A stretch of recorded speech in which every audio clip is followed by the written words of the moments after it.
তো চলো বন্ধুরা, আজ আমার একটি অষ্টমীর স্নানের মেলা আছে। তো তারই উদ্দেশ্যে বেরিয়ে পড়লাম অষ্টমী মেলার স্থানত। তো যাওয়া যাচ্ছি, বাড়ি থেকে বেরিয়ে রাস্তা ধরিয়া চলছি অষ্টমী মেলা বাড়ি। তো আমার একটা ঐতিহ্যবাহী মেলা, তো মাথাভাঙার মধ্যে পড়ে, মাথাভাঙা 2 নং ব্লকে। তো এটা আমার পারডুবি বাজার, কেবল পারডুবি বাজার পার হলো। তো দেখো আমার পারডুবি বাজারটা সকালবেলা কেমন দেখা যায়, তারই ছোটো ছবি তুলে ধরলাম তোমার সাথে।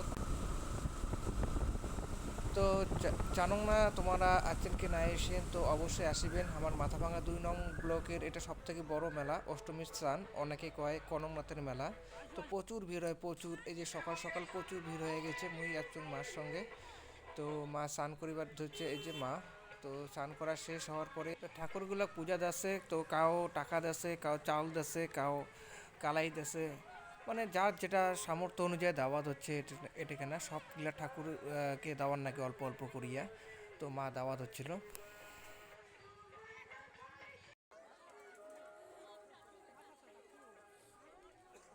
তো ভিড়খান মোটামুটি পড়ে ধরছিল, এটা গঙ্গা ঠাকুরও আছে। তো সব ঠাকুরকে পূজা দেওয়ার লাগে, পুজো টুজা দেওয়ার পরে তারপর মেলাবাড়ি ঢুকির লাগে। মেলাবাড়ি তো একটা বড় ঠাকুর আছে, যে ঠাকুরটার জন্য আজ এই পূজা।